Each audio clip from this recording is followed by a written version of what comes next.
लक्ष्मी नारायण जी, परम पूज्य महाराज जी, कोटि कोटि प्रणाम। महाराज जी, मैं पिछले लगभग 15 सालों से नाम जप की आराधना कर रहा हूँ। गुरु कृपा से रोज 4-5 घंटे साधना हो जाती है, लेकिन और करने का मन होता है। पुलिस की नौकरी है, महाराज जी शायद वरिष्ठ अधिकारी हैं पुलिस के। 10-12 घंटे की ड्यूटी करने के बाद नींद के अलावा कोई समय नहीं बचा जिससे मैं और मुक्ति के मार्ग में चल सकूं। 5-6 घंटे नींद हो। हमको यही प्राय समझाने के लिए भगवान प्रेरित करते हैं कि आप 4-5 घंटे भजन के लिए और 12 घंटे ड्यूटी के लिए और 6 घंटे सोने के लिए, ये जो अलग विभाग कर रहे हो, यही साधना में विक्षेप है। एक विभाग रखना, हम कह रहे 5 घंटे वो भी बैठना बंद हो जाए, लेकिन ये अभ्यास हो जाए कि जब हम खाली हैं उस समय हम नाम में हैं। क्या हम 12 घंटे ड्यूटी में हर समय बोलते रहते हैं, हर समय हमको दिमाग लगाना पड़ता है, हर समय हम लिखते रहते हैं या हर समय हम दौड़ते रहते हैं? ऐसा नहीं है, कोई भी ड्यूटी ऐसी नहीं है। तो जिस समय हम खाली हैं, हमारा दिमाग खाली है या हम काम से खाली है, उस समय तत्काल दिमाग ईश्वर में जोड़ते हैं। अब हम किसी कार्य के लिए जा रहे हैं तो ईश्वर से जुड़े हुए जा रहे हैं, और वहां जो हमारा कर्तव्य है, धर्म पूर्वक कर्तव्य करते हैं ईश्वर से जुड़े हुए, वो पूरा का पूरा भगवत प्राप्ति का हेतु होगा, वो भजन माना जाएगा। 4 घंटे जो बैठ के भजन करते हो तो 12 घंटे ड्यूटी में जो भजन करते हो तो 6 घंटे सोना भी तुम्हारा भजन माना जाएगा। निद्रा समाधि स्थिति, सोते समय प्रभु का चिंतन करते हुए लीन हो गए, और जब जगे प्रभु का चिंतन करते हुए फिर उठे, वो 6 घंटे सोना भी भजन माना जाएगा। तभी तो निरंतर भजन माना जाता है। उठते बैठते जागते सोते चलते फिरते हर समय नाम जप का अभ्यास करो, इससे भगवत प्राप्ति होगी। 4 घंटे भजन किए, 5वें घंटे में हम ड्यूटी में चले गए, और इसके बाद हम 12 घंटे ड्यूटी का भाव कर रहे हैं, तो एक मन में क्लेश है कि हम भजन छोड़ दें, पूरा भजन करें, तो इसका मतलब ड्यूटी छूट जाए? नहीं, वो भी राष्ट्रीय सेवा परम कर्तव्य है, वो भी भगवान का दिया हुआ कार्य है, उसी को पूजा मानो। और चलते फिरते उठते बैठते सेवा में जब समय मिले तो नाम जपने में क्या चला जाता है? जो 4 घंटे बैठ के जब करते हो वो कुर्सी में भी बैठ के कर सकते हो। बात किया, बात मिनट 2 मिनट 4 मिनट 10 मिनट, अगर एक भी सांस हमको मौन लेने को मिलेगी तो हम बोल लेंगे राधा, फिर हम कार्य में लग गए, फिर बोलेंगे राधा, और इसके बाद 12 घंटे का कार्य वो पूरा भगवान को समर्पित कर दिया, वो भगवत प्राप्ति करा देगा। आप समझ पा रहे ना? भगवत प्राप्ति केवल बैठकर भजन करने से नहीं होती, भगवत प्राप्ति निरंतर भगवान में जुड़ने से होती है। अनन्य चेता सततम यो माम स्मृति नित्य सा तस्याहम सुलभा पार्थ है, मैं उसके लिए सुलभ हो जाता हूं, भगवान कहते हैं। महाराज जी, इन्होंने पूछा साधना का सर्वोत्तम समय कौन सा है? सर्वोत्तम समय नहीं, साधना का सर्वोत्तम स्वरूप क्या है? समय तो जिस समय भगवान में चित्त जुड़ा वही सर्वोत्तम। साधना का स्वरूप क्या है सर्वोत्तम, ये प्रश्न होना चाहिए, समय नहीं। समय तो हर समय, वही समय वही घड़ी वही मिनट धन्य जिस घड़ी में हमारा चित्त प्रभु में जुड़ जाए। समय जिस घड़ी में जिस समय में हमारा चित्त प्रभु में जुड़ जाए वो सर्वोत्तम समय गया। समय नहीं, स्वरूप समझो। एक भी श्वास प्रभु के चिंतन से खाली न जाए, एक भी मिनट प्रभु के नाम से खाली न जाए, ये सर्वोत्तम साधना है, उसका अभ्यास कर लो। जब युद्ध करते भजन हो सकता है, मामन स्मर युद्ध च, तो फिर ऑफिस में जाओ या आपकी पुलिस विभाग में अपने कार्य में रत है तो थोड़ी देर जो कार्य हुआ उसमें भी राधा, कलम रोकी 1 सेकंड के लिए, राधा राधा। बात कर रहे हैं, वो बोलना शुरू किया, हम चुप है, राधा। अभी आनंद की अनुभूति हो। हर समय प्रभु से जुड़े रहना, हर समय प्रभु से। और फिर जो 10-12 घंटा की ड्यूटी हुई वो प्रभु को समर्पित कर दिया, फिर घर आए, प्रसाद प्रभु का समर्पित पाए, प्रभु का स्मरण करते हुए परिवार से जो हंसना खेलना बोलना बात करना वो भी भजन है। इसके बाद एकांतिक शयन हुए, भगवान का चिंतन करते शयन, ये भी भजन है। गृहस्थी का भजन बैठने से ज्यादा कार्यरत का अभ्यास करते हुए करना चाहिए। अधर्मी को दंड देना, धर्मवान को सहयोग देना, नाम जप करना, अपने कार्य में कहीं भी किसी भी तरह के अधर्म धन का स्पर्श न होने पावे। भगवत प्राप्त महात्मा घर में रहते हुए महात्मा, गृहस्थी में रहते हुए महात्मा। आप समझ रहे ना इस बात को? इसमें कोई संशय आपको? बैठकर साधना जो बने तो बने नहीं, चलते फिरते उठते बैठते ये अभ्यास जरूर करो। अगर प्राण निकल गए ड्यूटी के समय तो अंतामति सो गति, प्राण निकल गए शौचालय में तो क्या भरोसा कब कहां दिल फेल हो जाए, कब क्या हो। हर समय हम अलर्ट है, कहीं भी दुश्मन अटैक कर सकता है, तो राधा राधा राधा राधा। मृत्यु कहीं भी अटैक कर सकती है, राधा। हम हर समय अलर्ट है, हम हर समय तैयारी में भगवत प्राप्ति की। पुत्र के बहाने नारायण बुलाया तो भगवत प्राप्त होगा, हम जानबूझ के राधा बोलेंगे, हमें भगवत प्राप्ति नहीं होगी। विचार करो ला, पुत्र के निमित्त से कहा नारायण अंतिम समय, तो भगवान के पार्षद आ गए और वो परम गति को प्राप्त। हम कह रहे राधा राधा, हमें भगवत प्राप्ति नहीं होगी। चिंता मत करो, हर समय का अभ्यास बनाओ। खान पान पवित्र, अधर्म धन से अपने को बचाते हुए राष्ट्रीय सेवा का कर्तव्य करूं, भगवान को अर्पित करते हुए नाम स्मरण। आप महात्मा ही हैं, आप वर्दी में महात्मा हैं, गृहस्थ में रहते हुए संत हैं। आप बस ऐसे चलिए, बड़ी कृपा है आपके ऊपर। आप निरंतरता की तरफ आइए। जो बैठने का समय वो तो धन्य है ही, उसके आगे भी का समय को भागवतिक बना लीजिए, उसको भी पूजा बना लीजिए। ठीक है जी। जी मैं चलते फिरते, जैसे आपने बताया, करते रहते हैं। तो ऑफिस में 1 घंटे का हमारा लंच होता है, तो 15 मिनट लंच के बाद भी मैं लगभग पौन घंटे ध्यान और जाप। बहुत बहुत कृपा है, बहुत अपना ये थी महाराज जी, मैंने आपके प्रवचन भी सुने हैं नींद को कम करने के लिए, तो मेरा सवाल भी यही था कि नहीं ग्रह नहीं, आप उस पर प्रयास मत।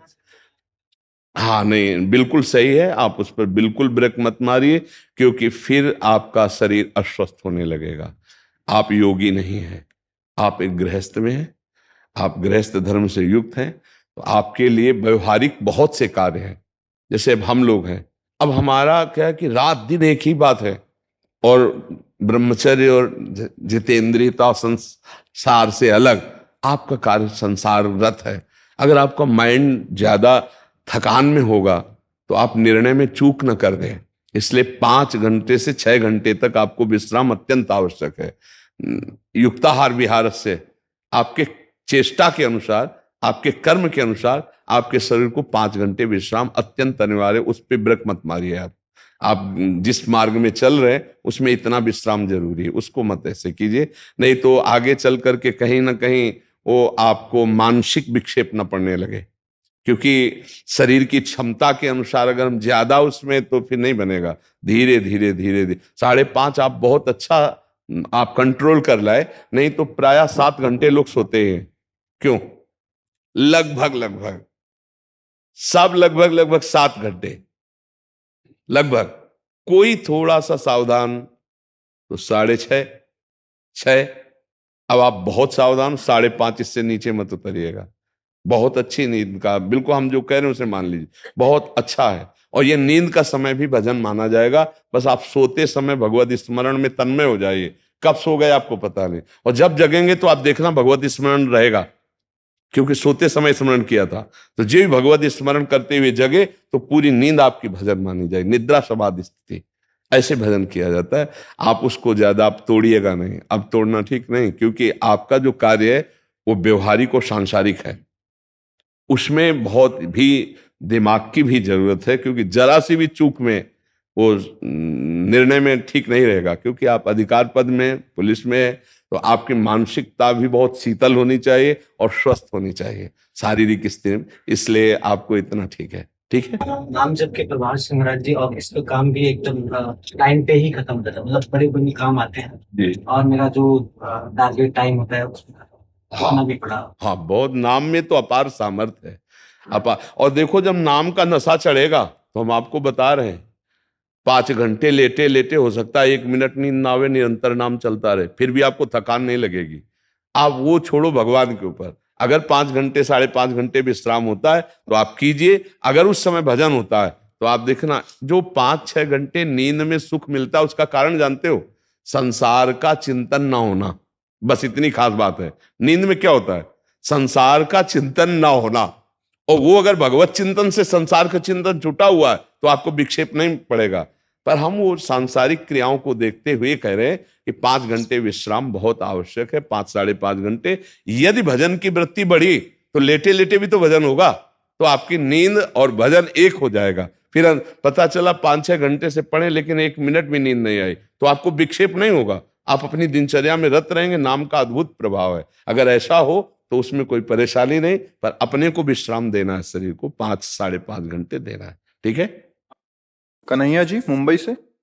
श्री हरिवंश श्री हरिवंश महाराज जी, आपके चरणों में कोटि कोटि प्रणाम। महाराज जी, पूजनीय भाई जी के श्रीमुख प्रवचन में सुना है कि भगवत मार्ग में परमात्मा से ना मांगने वाला हमेशा अधिक लाभ में होता है, क्योंकि मनुष्य तो अपनी बुद्धि के अनुरूप ही मांगता है, पर दाता इतने उदार हैं कि वो हमारी सोच से कई गुना ज्यादा दे देते हैं। पर इसी के विपरीत यदि हम भक्ति रस में भगवान से उन्हीं की भक्ति मांगे तो क्या ये सकाम भक्ति कहलाती है या निष्काम भक्ति? भक्ति की मांग तो सब भक्तों ने की है। अविरल भगत बिरति सत्संगा, चरण सरोरु प्रीति अभंगा, बार बार सबने मांग की। ये मांगना भक्ति बढ़ाने की बात, भगवत स्मरण की बात, भगवत प्रेम की बात, ये निष्काम ही है। ये भगवान की कृपा प्राप्ति के लिए बड़े बड़े महापुरुषों ने मांगा है। बार बार बर मांग हूं हर्ष देव श्रीरंग, पद सरोज अनपायनी भक्ति सदा सत्संग। तो भक्ति, सत्संग, प्रेम, सेवा, इसकी मांग तो भक्त के हृदय में रहती है। हमारे यहाँ सेवक जी महाराज कह रहे हैं, मांगो मन मनसि दास अपनी करी, पूर्ण काम सदा हृदय। हे पूर्ण काम, आपको मेरी जरूरत नहीं, पर मैं मांगता हूं आप अपनी सेवा में मुझे रख लीजिए। ये तो महान प्रेमियों ने भी मांग की है। ये मांग तो अत्यंत आवश्यक है और हर भक्त के हृदय की मांग ऐसी होती है। लौकिक सांसारिक वस्तुओं की जिनकी मांग है उनको सकाम भक्त कहते हैं, अर्थार्थी भक्त, आर्त भक्त। लेकिन ये निष्काम भक्त कहे जाते हैं जो भगवान से प्रेम प्राप्ति, भगवान से नाम जप की, भगवान की भक्ति की चाह करते हैं। तो हमें ये चाह करनी ही चाहिए। इसी चाह से हम लौकिक चाह को मिटाते हैं। जैसे कांटे से कांटा निकालते हैं ना, फिर दोनों कांटा फेंक देते हैं। ऐसे ही एक अचाह स्थिति होती, कुछ भी चाह नहीं रहती। जाहि न चाही कबहु कछु, तुम सन सहज सने, वो एक स्थिति आती है। कोई चाह नहीं, न भगवान से ना और किसी से। चाह नाम की कोई वस्तु ही नहीं, न सच्चा ना असच्चा। एक स्थिति आती, पर एक स्थिति में इस चाह का सम्मान है, और एक स्थिति आती जहां कोई चाह नहीं रहती।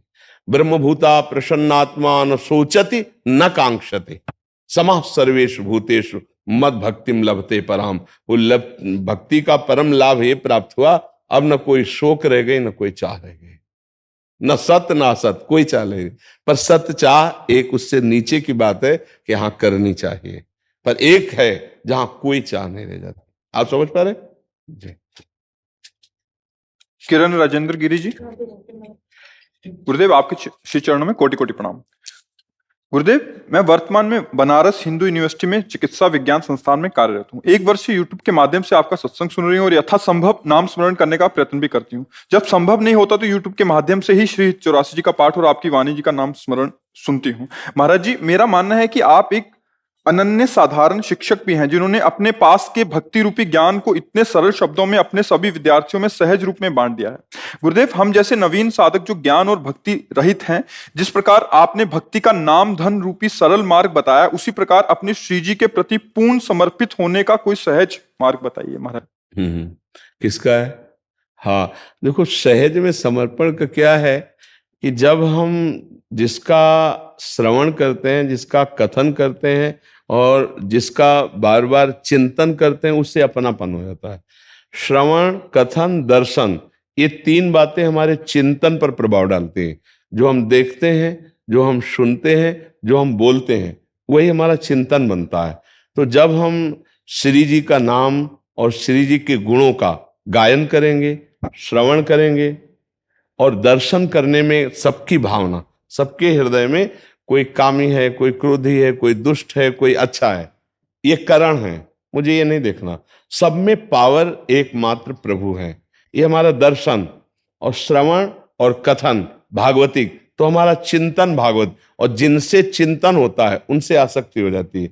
जैसे हम किसी विषय का चिंतन करते हैं तो विषय में आसक्ति हो जाती है, हम व्यक्ति का चिंतन करते हैं तो व्यक्ति में आसक्ति हो जाती है, हम स्थान का चिंतन करते हैं तो स्थान, हमारी बहुत सी आसक्तियां हैं।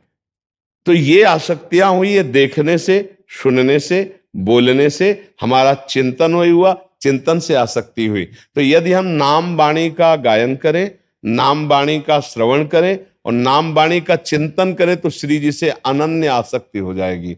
नाम वाणी जहां श्याम श्यामा तहां, नाम वाणी सुनत श्याम श्यामा सुबस, नाम वाणी निकट श्याम श्यामा प्रगट। ऐसा हमारे महापुरुषों ने कहा है। तो वैसे भी श्री भगवान से देवर्षि नारद जी ने पूछा, आप कहाँ निवास करते हैं? उनका नाम स्वामी वैकुंठे योगी नाम हृदय चन में।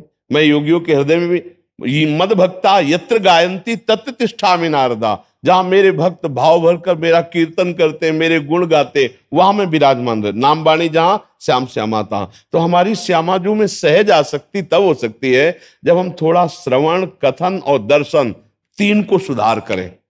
हमारा दर्शन ठीक होने लगे, हमारा श्रवण ठीक होने लगे, हमारा कथन ठीक होने लगे, हमारी वाणी से किसी को दुख भरे शब्द न हो, पाप की चर्चा न हो, प्रपंच वार्ता न हो, कान से हम कोई किसी की निंदा न सुने, कान से हम प्रपंच वार्ता, भोग कथा, ग्राम्य कथा, प्रपंच कथा न सुने, तो हमारी श्रवणेंद्री और वाकेंद्री और रसेंद्री और नेत्रेंद्री, इनका बड़ा साधना में योग है। तो हमारे श्री जी से धीरे धीरे ऐसी अनन्यता होने लगेगी, जैसा हम वाणी जी में कहते हैं कि हमारे माई, तो सब हमारे चीख पड़ते हैं, श्यामाजू को राज, हमारी लाडली जू, हमारी प्यारी जू, ये ठसक आने लगेगी। तो ये बहुत दूर से भी ठसक आ सकती है। हम जो श्रवण करते हैं, जो कथन करते हैं, उसका हमारे मन पर प्रभाव होता है, और जो मन जिस बात से प्रभावित होता है वो ऐसा प्रभावित होता है कि मैं इसके बिना जी नहीं सकता।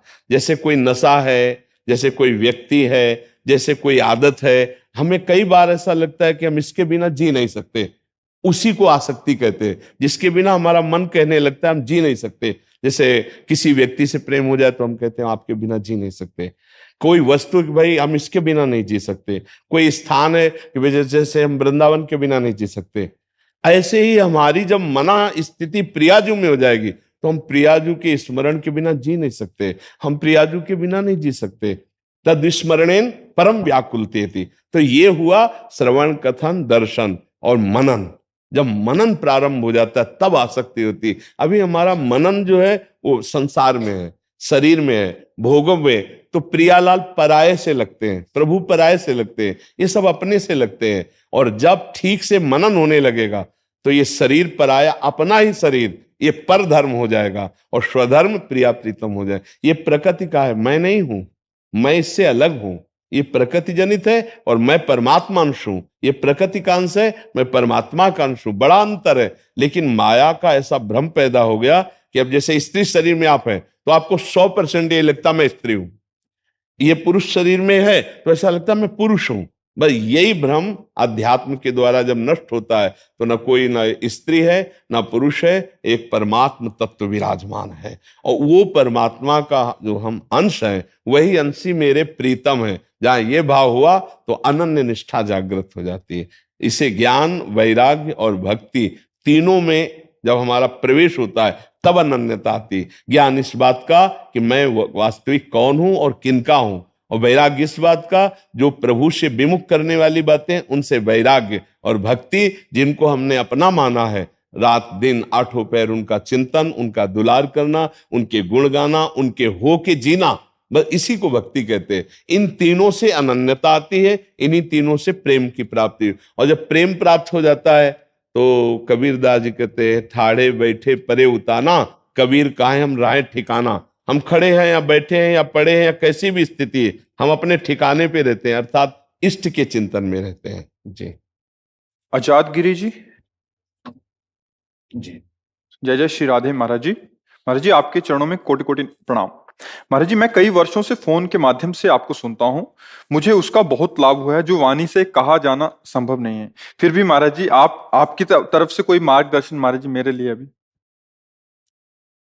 ऐसे हम क्या मार्गदर्शन करें, ऐसे कोई किसी मार्ग के विषय में प्रश्न हो तो कह सकते हैं, नहीं अगर हमारे हृदय से पूछो तो एक ही बात है, नाम श्वास दो बिलख चलत है, इनको भेद न मोह को भावे, श्वास ही नाम नाम ही श्वासा, नाम श्वास को भेद मिटावे, रोम रोम जब रग रग बोले, तब कछ स्वाद नाम को पावे। हमारे मन की पूछो तो हर जीव को, हर शरीरधारी को, हर साधु को पूरा जीवन इसी में लगा देना चाहिए, हर कार्य करते हुए कि हमारी एक भी श्वास नाम से खाली ना जाए। सब कुछ प्राप्त हो जाएगा, सब कुछ प्राप्त हो।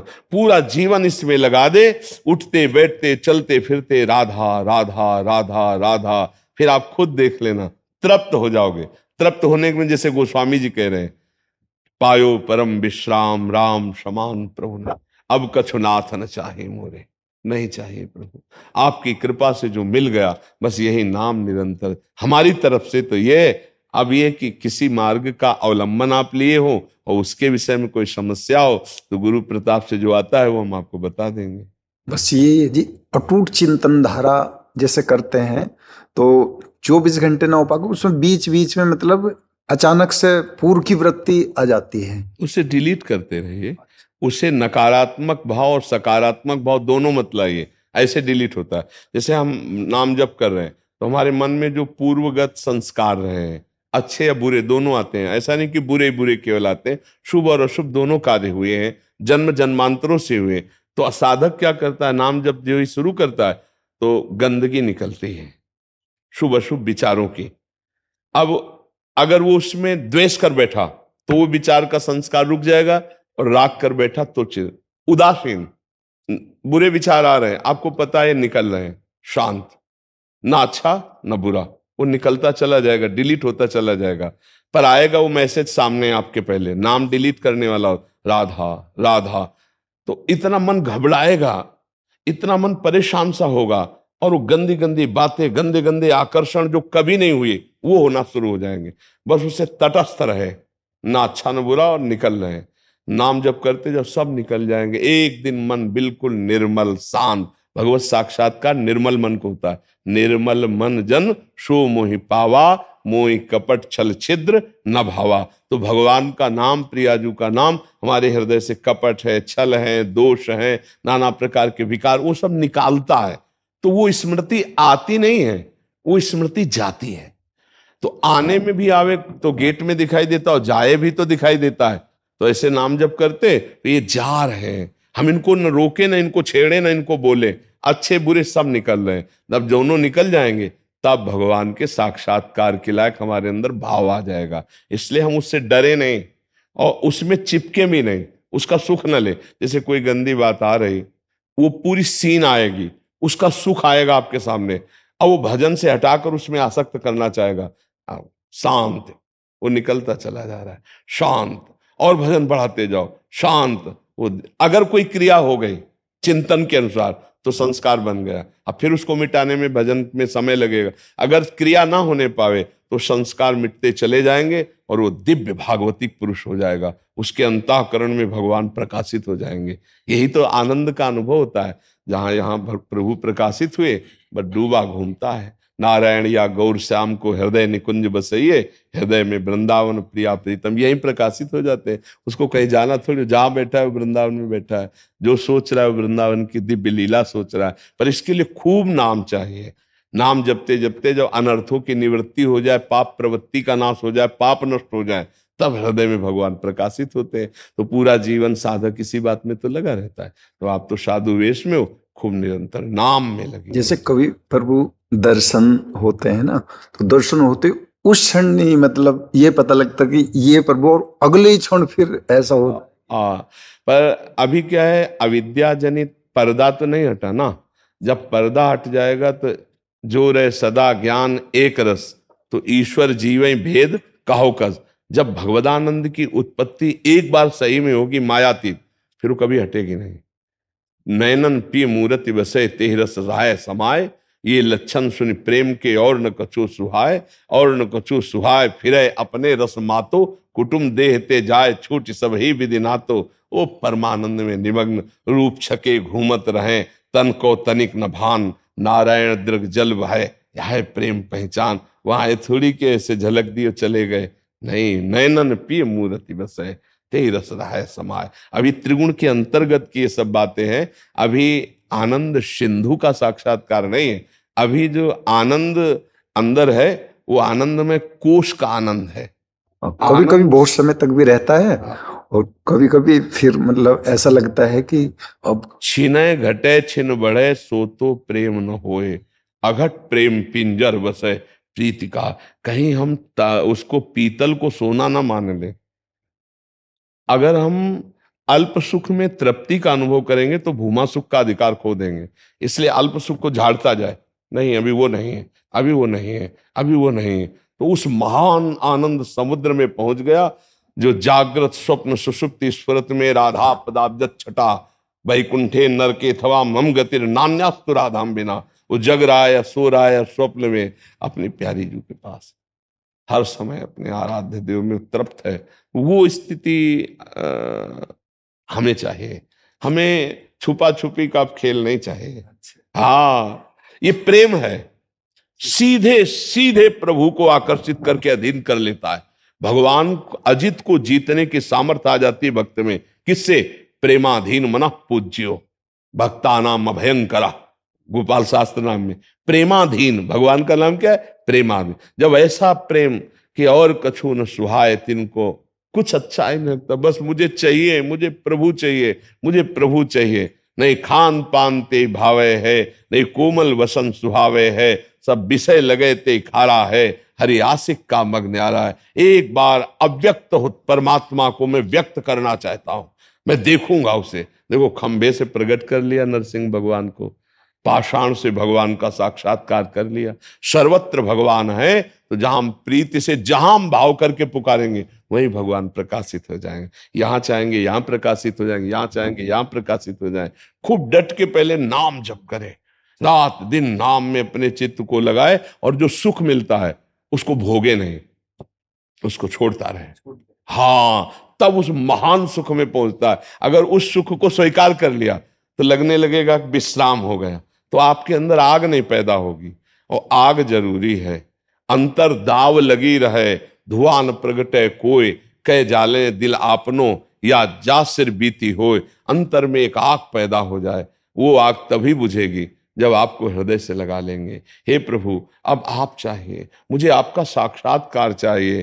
कुछ अच्छा ना लगना, भजन करते हुए भजन के लिए रोना आवे कि अभी वो भजन नहीं हो रहा। रात दिन रोते तड़पते हुए भी हमें लगे कि अभी वैसा रोना नहीं आता जैसा प्रेमियों का होता है। हम सदैव अपने को अधूरा देखें तो हम पूरा हो जाएंगे, और जो थोड़े में पूरा अपने को मान लेता है वो अधूरा बना रहता है। इसलिए हम उस महाप्रेम स्वरूप, बड़ी कृपा है कि भगवत मार्ग में आप चल रहे हैं और बहुत अच्छे से चल रहे हैं। तो ये जीवन भगवत साक्षात्कार कर ही ले।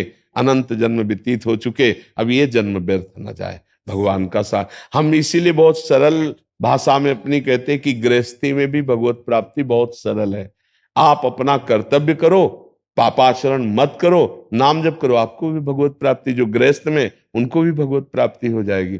भगवान का केवल इतना भाव गृहस्थी में आ जाए, नाथ सकल संपदा तुम्हारी, मैं सेवक समेत सुतनारी, और नाम जप करें, निश्चित भगवत प्राप्ति हो जाएगी। और विरक्त में है सर्वतो भावेन, अकिंचन भाव से भगवान में अपने एक भरोसो एक बल।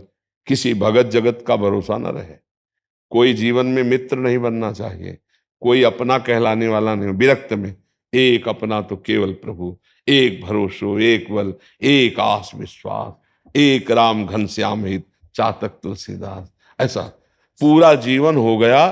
आज तक हमारा कोई दोस्त नहीं है, और बचपन से 13 वर्ष से निकले थे, आज तक कोई ऐसा नहीं है कि ऐसे आके करे कि हमारी आपकी दोस्त। और हमारा कोई शत्रु नहीं है, सब मित्र है, पर कोई हमारा नहीं है। और सबके प्रति भगवत भाव है, पर किसी का ऐसा अपनापन नहीं है कि हमारे ये आए हैं, कभी नहीं। जैसे आप बैठे ऐसे सब बैठे हुए हैं, सबका प्रेम है, सबसे अपनापन। हमें यही देखना है कोई विशेष हमारा न हो जाए। अगर विशेष हो गया तो वो टांग मारेगा प्रभु के चिंतन में। अगर विशेष केवल प्रभु है तो उठते बैठते चलते फिरते केवल उन्हीं का भरोसा, उन्हीं का चिंतन। कामी ही नारी प्यारी जिमि, लोभी जिमि प्रिय दाम, तिम रघुनाथ निरंतर प्रिय लागो महिराम। प्रभु जैसे कामी कामिनी में आसक्त होता है, ऐसे मैं आप में आसक्त हो जाऊं। जैसे लोभी धन में आसक्त होता है, हे नाथ ऐसे मैं आपके नाम में आसक्त हो जाऊं। एक एक रुपया जैसे जोड़ता है ना, ऐसे मैं एक एक नाम राधा राधा राधा राधा, और ये आपके चरणों में समर्पित करूं आपकी प्राप्ति के लिए। साहिल गुप्ता जी। राधा वल्लभ महाराज जी राधे राधे। महाराज जी, अब तक का आध्यात्मिक मार्ग गुरु की वाणी के सहारे ही आगे बढ़ा है। बीते समय में आपका सत्संग भी सुनता आ रहा हूं। सभी सत्संगों एवं गुरुओं की वाणी में नाम जप और गुरु चरण शरण की महिमा के बारे में व्याख्यान किया गया है। मेरा प्रश्न है कि नाम जप के साथ जो गुरु चरणों को मन व हृदय में निरंतर ध्यान लगाने के बारे में कहा जाता है, उसका भाव मन में कैसे उतारें? सभी गुरुओं की नाम वाणी ही में गुरु के चरणारविंद है, नाम ही गुरु का उपदेश है, नाम ही गुरु का जीवन है। नाम सुकृत धन अपनी जीवन, अतिहित मान देत वरदान। गुरु का जीवन, गुरु का स्वरूप, गुरु के चरण, गुरु की महिमा, सब कुछ नाम में भरी है। अगर हम निरंतर नाम का ध्यान करते हुए नाम जप कर रहे हैं, असत आचरण त्याग कर रहे हैं, तो निरंतर गुरु का पूजन हो रहा है, निरंतर गुरु का सानिध्य प्राप्त हो रहा है। अलग से गुरु का ध्यान करने की जरूरत नहीं, वही गुरु का नाम ही गुरु का स्वरूप है। आप समझ पा रहे हैं? गुरु ने अपना जीवन दे दिया। नाम सुकृत धन अपनी जीवन, अतिहित मान देत वरदान। वृंदावन हित बलि पद पावन, भक्ति प्रकाशत ज्यों जग भान। नमो नमो गुरु कृपा निधान। गुरु ही तो है ना, नाम जो मिला गुरु का स्वरूप मिल गया, गुरु का जीवन मिल गया। हम नाम का ध्यान कर रहे हैं, गुरु का ध्यान कर रहे हैं, नाम का जप कर रहे हैं, गुरु की आज्ञा में है। हमारे द्वारा कोई पापाचरण न हो, गुरु के विरुद्ध आचरण न हो, यही गुरु पूजन है।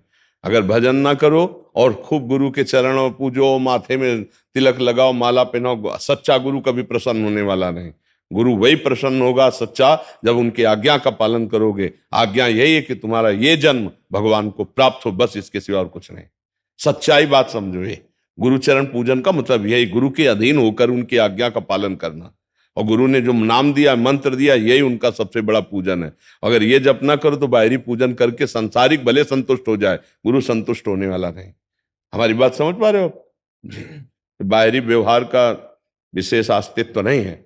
अस्तित्व है अध्यात्म और परमार्थ का। अहंकार को गुरु के चरणों में समर्पित करके निरंतर गुरु प्रदत्त साधन का अनुष्ठान करने वाला बहुत जल्दी सिद्धावस्था को प्राप्त हो जाता है। गुरु प्रदत्त साधना। वही वाणी में सुना था भाई, गुरु के चरणों की बड़ी महिमा गाई गई भी। हृदय में पहले उसको गुरु को धारो, चरणों को, तो उसके बाद नाम जप की महिमा। गुरु चरणों के धारण का मतलब है अहंकार गुरु के चरणों में समर्पित करना। और गुरु चरणों का धारण करने का मतलब क्या है? गुरु को अहंकार समर्पित कर देना। मन वचन कर्म से मैं आपका सेवक हूं, जो आज्ञा हूं वैसे ही मैं चलूं, ये गुरु चरण धारण करना है। अहंकार नहीं, अहंकार गुरु के चरणों में समर्पित कर दे तो तन समर्पित हो गया, मन समर्पित हो गया, वाणी समर्पित हो गई, अहंकार समर्पित हो गया, तो सर्वस्व समर्पित हो गया। देखो, गुरु बना करके, गुरु का पूजन करके अपना अहम अस्तित्व अलग रखने वाला कभी भगवत प्राप्ति नहीं कर सकता। अहम गुरु के चरणों में समर्पित हो गया तो यहाँ गुरु बैठे, यहाँ गुरु बैठे, जबान में गुरु बैठे, सर्वत्र गुरु बैठे, उन्हीं का अस्तित्व रह गया। ये मकान गुरु का है, मेरा अस्तित्व ही नहीं रह गया। समझ रहे ना? ये है सच्चा गुरु चरणों का आश्रय, ये सच्चा गुरु चरणों का ध्यान है। गुरु चरणों का ध्यान एक तरह से बाह्य प्रकृति में, बाह्य स्वभाव में अगर लिया जाए तो भाई गुरु का ये रूप ध्यान करना, उनके चरणों का ध्यान करना मंगलमय बात है। लेकिन इतने से गुरुदेव संतुष्ट होने वाले नहीं। गुरुदेव ने जो नाम दिया, जो मंत्र दिया, उसका साक्षात्कार करो। तो ये हम उनके चरणों में समर्पित करके रात दिन हम भजन कर रहे। गुरु चरणों का ध्यान, गुरु चरणों का आश्रय का मतलब यही है। अहम का साधनात्मक अगर अहम है तो भी भगवत प्राप्ति नहीं होनी। तो सबसे पहले गुरु चरणों में हम समर्पित कर दिया, मैं आपका दास हूं, मैं आपका सेवक हूं, और वो जो आज्ञा कर रहे हैं उसके अनुसार हम चल रहे। यही गुरु पूजन है, यही सच्चा गुरु पूजन है। हमारी बात को समझो। उसी शिष्य को गुरु प्राण प्रिय समझते हैं जो उनकी आज्ञा का पालन करता है। आज्ञा समन सुसाहब सेवा, सबसे बड़ी साहब की क्या सेवा है? उनकी आज्ञा पर चलना। आप अपने मन से खूब खवाओ पियाओ पैर दाबो सब, और उनकी आज्ञा को उल्लंघन कर दो, सच्चा गुरु कभी प्रसन्न नहीं होगा। आप कुछ मत करो, उनकी आज्ञा पे चलो तो वो सदैव प्रसन्न रहेंगे। जो सत्य मार्ग में, अब इस सांसारिक व्यवहार का तो यहाँ कोई गुरु शिष्य के संबंध में प्रवेश ही नहीं है। जो व्यवहारिक है तो वो फिर व्यवहार का ही आदर करेगा, परमार्थ का नहीं, फिर वो गुरु नहीं है। प्रिय शिष्य वही जो आज्ञा का पालन करे। तो गुरु चरणों का तो ऐसा कोई ध्यान नहीं करना, बस नाम जप में ही निष्ठा लगा। अगर आप, हाँ, गुरु चरण का आश्रय, अहंकार को गुरु चरणों में समर्पित और नामाकार वृत्ति कर लो, वही गुरु का स्वरूप है, वही नाम। पूरे गुरु एवं विराजमान है। जैसे गुरु जी कहा जाता है कि जैसे नाम जप चलता है तो उसके बाद धीरे धीरे आपका स्वरूप सामने आ जाता है, गुरु का स्वरूप सामने आ जाएगा, आपके मन हृदय। उसी नाम में, जैसे हम कह रहे हैं राधा, सच्चा गुरु राधा जो है, लाल जो है, बात समझो।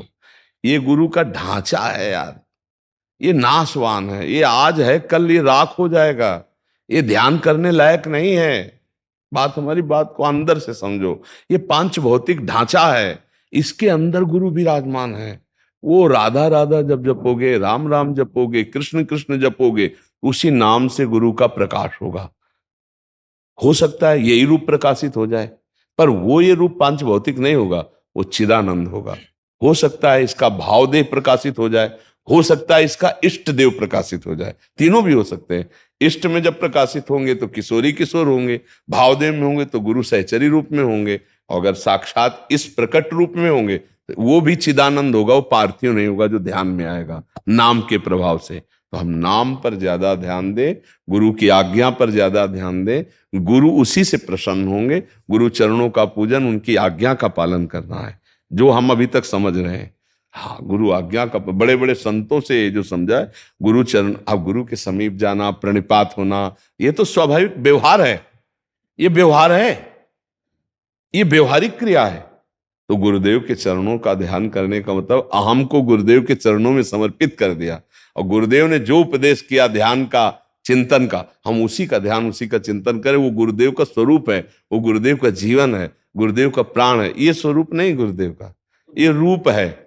नाम जप करते हुए जी ध्यान किसका करे जी? नाम का ही ध्यान। वैसे हमारी तो प्रायः यही प्रार्थना रहती कि नाम का ही ध्यान करो, नाम से ही रूप प्रकाशित हो जाएगा। करते हो कि नाम को सामने रख के। हाँ, तो उससे आप देखोगे उसमें जो चाहोगे, गुरु रूप चाहोगे, गुरु रूप, इष्ट रूप चाहोगे, इष्ट रूप वही प्रकाश में ज्योति स्वरूप परमात्मा गुरुदेव या इष्ट रूप में प्रकाशित हो जाएगा। तो गुरु का मतलब ध्यान, अगर आपकी भावना है तो नाम जप करते हुए गुरु के इसी रूप का ध्यान करो, क्योंकि भावना का सारा खेल है। बकाया गुरु का ये रूप स्थायी नहीं है, ये पहले नहीं था और ये बाद में नहीं रहेगा, तो बीच में होते हुए भी इसकी सत्ता नहीं है। जो गुरु है वो था, वो है, वो रहेगा। वो अखंड मंडलाकारम व्याप्तमेन चराचरम, चर अचर में व्याप्त। गुरुदेव की परिभाषा क्या है? अखंड मंडलाकारम व्याप्तमेन चराचरम तत्पदम दर्शितमेन तस्मै श्री गुरुवे नमः। तो यही गुरुदेव नहीं है, चराचर जगत में गुरुदेव व्याप्त है। वो भगवान है ना, गुरु साक्षात परब्रह्म। तो ये नाम जब करोगे तो आ जाएगा समझ में, गुरु का स्वरूप समझ में आ जाएगा। प्रगट में देखो, जब हम भाव को नहीं समझ पाते तो इसी में लोग फंस जाते हैं, कई तरह से फंस जाते हैं। नहीं फंस जाते हम, मतलब उस बात को बहुत सफाई से उसको हम रखना चाहते हैं। सफाई से इसलिए कि भावुकता वालों में ठेस पहुंच सकती है। हम निषेध नहीं कर रहे, पर यही केवल गुरु पूजन इतना ही ऐसी बात नहीं है। इतने ही गुरु पूजन प्रायः वर्णन किया गया महापुरुषों ने। उनकी आज्ञा, उनकी अंतरात्मा से जो निकला हुआ मंत्र, उनका जो उच्छिष्ट मिला नाम, उसको सिद्ध करो, उसको जपो, उसको निरंतर मनन करो। और गुरु कह दें जरूरत हो तो उनके पैर दबा दो, उनको कपड़ा, उनको भोजन, उन जरूरत है उनकी, हम सेवा में है, लेकिन सच्ची सेवा गुरुदेव की आज्ञा का पालन करना। और गुरु आज्ञा यही है कि आपको भगवत प्राप्ति हो जाए। अगर भगवत प्राप्ति नहीं तो हमारे आपके संबंध का मतलब क्या रहा? गुरु शिष्य के संबंध का मतलब क्या है? शिष्य को भगवत प्राप्ति हो जाए। वो कैसे होगी? निरंतर भजन से होगी, अच्छे आचरण से होगी, अच्छी भावनाओं से होगी। अगर ऐसा लगता है तो अपने गुरु के रूप का ध्यान करते हुए नाम जप करो। जब आगे चलोगे तो गुरु के स्वरूप को समझ जाओगे। तो गुरु जी क्या, जैसे हमारे इन धर्मों के अंदर, जैसे सिख धर्म में और जहां तक हम परमात्मा में चले आगे, गुरु वाणी रूप में माना गया है। अंदर वाणी, अब देखो आगे आगे नहीं बात वही, हाँ आ गई ना बात कि गुरु वाणी मानो, वाणी अंदर जो हाँ जो निरंतर जाप चल रहा है अंदर। बस वही बात, सार बात वही बात बता रहे, घुमा घुमा के हम वही बात बता तो रहे। गुरु जी निरंकार को भी हम पूछ सकते हैं, जैसे बच्चा निरंकार और साकार का मतलब समझो। जैसे अगर साकार रूप से शब्द गुरु वाणी में ना लिखे होते, वो साकार है, तो आप निराकार को कैसे जान पाते? आप समझना, साकार गुरु वाणी को स्वीकार करो तो निराकार को भी जान जाओगे और साकार को भी जान जाओगे। साकार रूप में वाणी प्रकट हुई, पूज्य श्री परम गुरु नानक साहब जी साकार रूप धारण किया, फिर शब्द बोले तो उनके शब्द जो अमृत है वो साकार रूप में लिखे हैं कि नहीं लिखे? गुरु ग्रंथ साहब साक्षात गुरु रूप में विराजमान है कि नहीं विराजमान? तो गुरु का सेवन साकार करने से, साकार गुरु का आदर करने से, साकार गुरु वाणी का चिंतन करने से जो अकाल पुरुष है, परमेश्वर है, वो अनुभव में आ जाता है।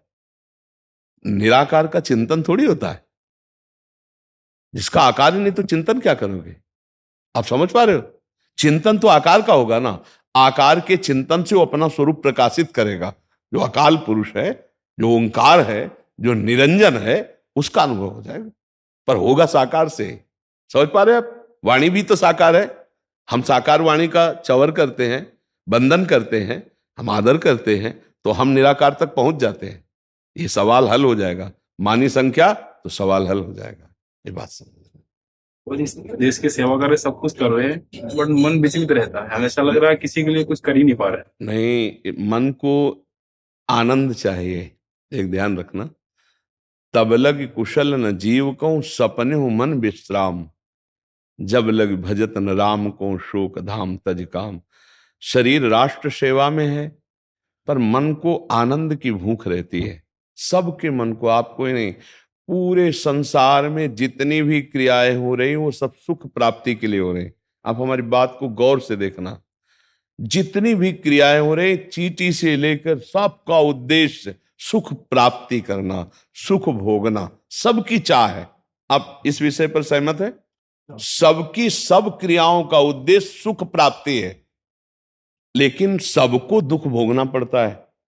इस बात को भी आप समझ रहे हैं ना? सुख प्राप्ति की चाह से सब क्रियाएं कर रहे हैं। जितनी जेल भरी है वो सुख प्राप्ति की चाह की क्रियाओं से ही भरी है। जितने पाप होते हैं वो सुख प्राप्ति की चाह की क्रिया से ही होते हैं। आप ध्यान दे रहे हैं ना? इसका मतलब है सुख की तो चाह है, पर चेष्टा गलत है, मार्ग गलत है। तो जेल है, रोग है, नरक है, पाप है, दुर्गति है। लेकिन चाह पकड़ी गई सबके अंदर सुख की, सुख भोगने की। अब जो हमारा राष्ट्र सेवा में है, आपने कहा मैं सब कुछ करता हूं पर मेरा मन अशांत है, तो वो नहीं करते हो जिससे मन शांत हो। सा वै मनः कृष्ण पदारविंदयो। हम इसीलिए कई बार अपने राष्ट्र सैनिकों को सम्मानित भाव से, पूज्य भाव से, आदर पूर्वक ये कहा कि मन को जो काम, क्रोध, लोभ, मोह, मद, मत्सर ये शत्रु परास्त कर रहे, इनके लिए बाहरी राइफल काम नहीं करेगी। बाहर से आए हुए शत्रु पर हम विजय अपने अस्त्र बल से, बौद्धिक बल से प्राप्त कर, लेकिन आंतरिक जो अटैक हो रहा है हमारे अंदर, उसको आध्यात्मिक बल से ही मार सकते हैं और कोई बल नहीं है। ये जो मन अशांत है, इसको कैसे, इसे अध्यात्म बल से सुधारना है। ज्यादा अध्यात्म बल के लिए कोई ये करने की जरूरत नहीं, अगरबत्ती, धूप बत्ती, आरती, ये अध्यात्म का एक बाहरी अंग है। जो अध्यात्म है वो चिंतन प्रदान होता है। हमारी हर बात को समझते जाना कि अब हमारे पास टाइम नहीं कि मैं आरती करूं, मैं वो कर नहीं रहा। मेरे पास टाइम नहीं कि भगवान को विराजमान करके पूजूं, वो मैं कह नहीं रहा, क्योंकि एक बाहरी अंग है ये। अध्यात्म का वास्तविक जो पूर्ण अंग है वो चिंतन है। अगर हमारा नाम चिंतन होने लगे भगवान का, और उसका अधिक अभ्यास बढ़ने लगे, तो हमारे अंदर आध्यात्मिक पावर आ जाएगा जो हमारी बुद्धि को कंट्रोल करेगा। इस पूरे सिस्टम को, शरीर के सिस्टम को बुद्धि कंट्रोल करती है। शरीर एक रथ है रूपक में, इंद्रियां इसके घोड़े हैं, मन उसकी लगाम है और बुद्धि उसका सारथी है। पूरा कंट्रोल करने वाला बुद्धि है। अगर वही बेवकूफ हुआ, सारथी ड्राइवर ही बेवकूफ हुआ, तो एक्सीडेंट होने में देर नहीं लगेगी। या वो नशे में हुआ तो वो मार देगा हमको। तो हमारी बुद्धि तो है, लेकिन बुद्धि को कंट्रोल करने वाला विवेक नहीं, अध्यात्म का। हमारी बुद्धि अगर ठीक कंट्रोल न करे, हम अपने को छूट कर देंगे। बहुत हो गया यार, कितना सहे, क्या क्या वो दिमाग। इसके लिए अध्यात्म बल चाहिए। अगर हम निरंतरता नाम जप करने का अभ्यास करें, और हमारा सोच कि हम जो भी जितना भी समय दे रहे हैं भगवान की पूजा है, भारत की सेवा, राष्ट्र की सेवा, ये हमारे भगवान की पूजा है, और सच्ची मानिए भगवान की पूजा है। अगर आप बंदूक से सेवा कर रहे हैं तो मैं माला से सेवा कर रहा हूं अपने राष्ट्र की। हर समय नाम जप करते हुए, भजन करते हुए, मेरा राष्ट्र सुखी हो। तुम बाहरी शत्रुओं से रक्षा कर रहे हो, हम आंतरिक शत्रुओं से रक्षा कर रहे हैं। हम तुम्हारे अंदर के शत्रुओं से लड़ने की बात तुम्हें बता रहे हैं। आंतरिक बल तुम्हें प्रदान, ऐसा नहीं जैसे आप हमारे पास आए तो ये खाली नहीं जाएगा, आपको एक आध्यात्मिक बल मिलेगा, एक जो आप खुद अनुभव करेंगे, एक जो यहाँ एक शांति मिलेगी आपको, एक जो एक आनंद जैसा मिलेगा, वो आपको किसी क्रिया से नहीं मिलेगा, क्योंकि भागवतिक है ये, भजन के प्रभाव से। हम भी सेवक है राष्ट्र के और आप भी सेवक है। बस बात इतनी संभालनी है कि मन को खुराक चाहिए आनंद, और ये छोटे मोटे आनंद में टिकने वाला नहीं। जैसे पुरुष शरीर या स्त्री शरीर, इसमें मन हमारा कहता है इस शरीर में सुख है, लेकिन बहुत बार उस शरीर का सेवन करने के बाद मन कहने लगता है नहीं इसमें नहीं उसमें, इसमें नहीं इसमें। आप इसकी चाल को पकड़ते जाइए। अर्थात जितने भी भोग भोग लिए जाए ये कभी संतुष्ट नहीं होगा, क्योंकि ये भोगानंद नहीं चाहता है, भगवदानंद चाहता है। पूरा जीवन भोगते हो जाता है पर ये शांत नहीं होता। इसलिए हमारी प्रार्थना है एक बार इसको गलत रास्ते से रोककर नाम में लगाइए और राष्ट्र सेवा को भजन समझिए और परिवार को अपना भगवान मानिए। परिवार को भी अपने परिवार में भगवत भाव रखो।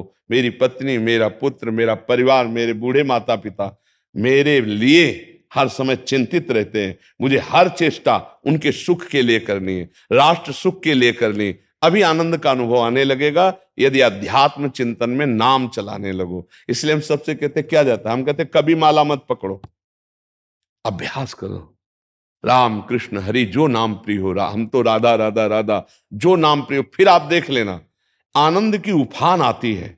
2 किलोमीटर में सुबह रात्रि में जब हम आए ठसाठस 2 किलोमीटर भरे हुआ था।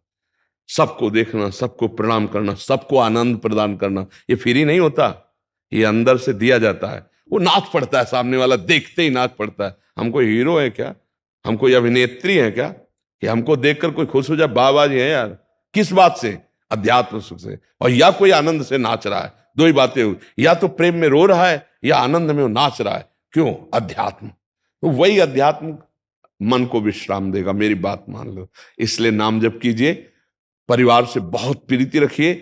परिवार के लिए तुम्हारा ये राष्ट्र सेवा का जीवन जो है, राष्ट्र सुख का जीवन जो है, वो परिवार के लिए बहुत सुखदायक है। इसे कभी कोई ऐसा कार्य ना होने पावे जिससे आपके परिवार को दुख हो, हमारे राष्ट्र की हानि हो। इसलिए खूब नाम जप। नाम के बिना आप अध्यात्म बल नहीं प्राप्त कर सकते, और अध्यात्म बल के बिना मन को कंट्रोल नहीं कर सकते, क्योंकि आप परिवार से दूर हैं।